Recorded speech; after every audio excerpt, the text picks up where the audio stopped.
हरे भरे खेतों के बीच बसा था सोमपुर गांव। यहाँ के लोग अपनी मीठी मुस्कान के लिए जाने जाते थे और प्रकृति के साथ तालमेल बिठाकर रहते थे। दिन बच्चों की हंसी और चिड़ियों की मधुर धुनों से भरे रहते थे। रात को आसमान लाखों टिमटिमाते तारों से जगमगा उठता था। सोमपुर में शांति सिर्फ एक माहौल नहीं, बल्कि जीवन जीने का तरीका थी। लेकिन इस खूबसूरत बस्ती के बाहरी इलाके में एक साया मंडराता था, भूत बंगला। ऊंचे ऊंचे खरपतवार और ढहती दीवारों के पीछे छिपी यह हवेली सोमपुर के जीवंत जीवन के बिल्कुल विपरीत थी। इसका भव्य अतीत अब समय की मार से धूमिल पड़ चुका था और खाली आंखों जैसी उसकी खिड़कियां खामोश खतरे के साथ गांव को देखती हुई प्रतीत होती थीं। गांव वाले अक्सर इस हवेली के बारे में रोंगटे खड़े कर देने वाली कहानियां सुनाते थे।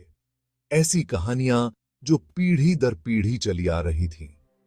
कुछ लोग खिड़कियों से निकलती अजीब रोशनी की बात करते थे, तो कुछ ने कसम खाई थी कि उन्होंने हवा में बेजुबान फुसफुसाहट सुनी है।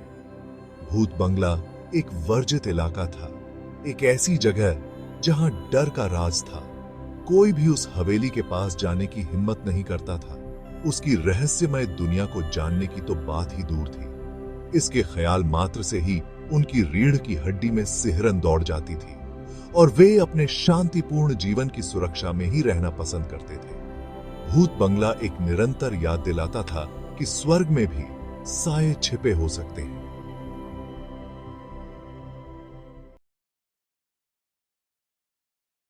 भूत बंगले की भयानक प्रतिष्ठा की उत्पत्ति रहस्य के गर्त में डूबी हुई थी। कुछ ग्रामीणों ने एक अमीर परिवार की कहानियां बनाई जो कभी वहां रहता था, लेकिन एक रहस्यमय बीमारी ने उनका सफाया कर दिया।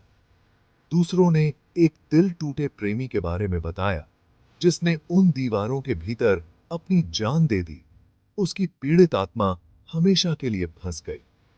जब भूत बंगले की बात आती थी तो सच्चाई और किंवदंती अक्सर आपस में जुड़ी होती थी।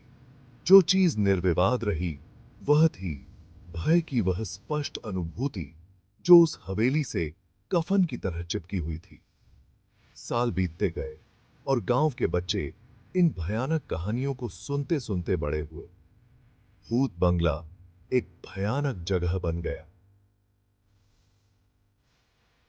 इसकी जर्जर संरचना उनके शांत संसार की सतह के नीचे छिपे अंधेरे की निरंतर याद दिलाती थी।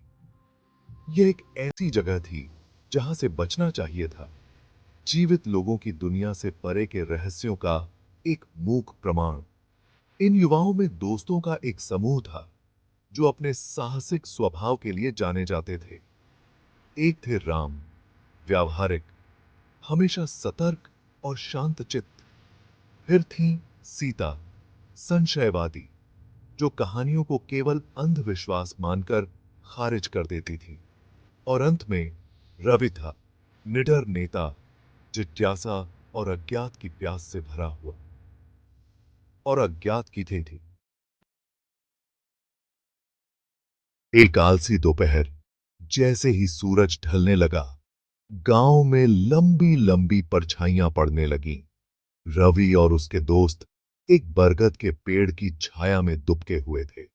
हवा में आमों की खुशबू घुली हुई थी और दूर से गांव की औरतों की बकबक सुनाई दे रही थी।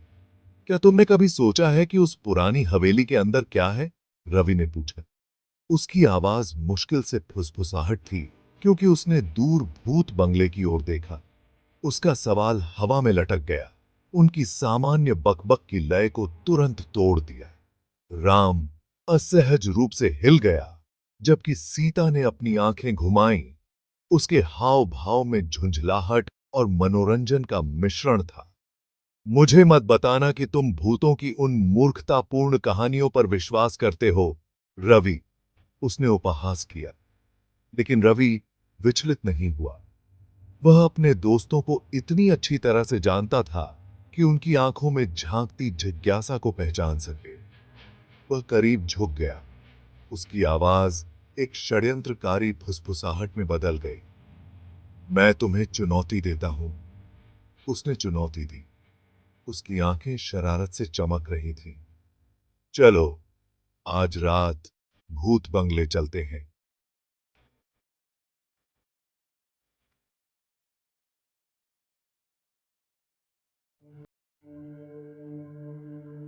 जैसे ही अंधेरा सोमपुर पर छा गया, भूत बंगले पर एक भयानक चमक पड़ गई। रवि और उसके दोस्त सावधानी से हवेली की ओर बढ़े।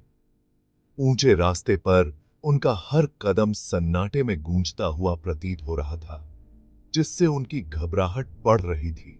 हवेली के कभी भव्य रहे द्वार उनके सामने खड़े थे, अब जंग लगे हुए थे और लताओं से ढके हुए थे।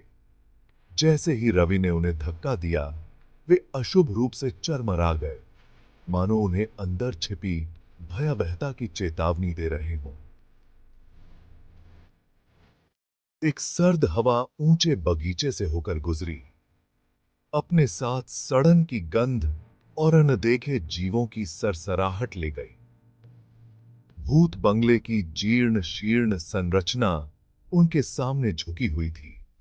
इसकी खिड़कियां खाली आंखों की तरह थीं, जो फीकी चांदनी को दर्शाती थीं। जैसे ही उन्होंने अंदर कदम रखा, हवा भारी हो गई। अनकही कहानियों और भूली हुई त्रासदियों के भार से भरी हुई थी। हर सतह पर मकड़ी के जाले लगे हुए थे और फर्श पर धूल की मोटी परत जमी हुई थी, जो वर्षों से अछूती थी। भयानक सन्नाटे को तोड़ने वाली एकमात्र आवाज उनके अपने दिलों की धड़कन थी।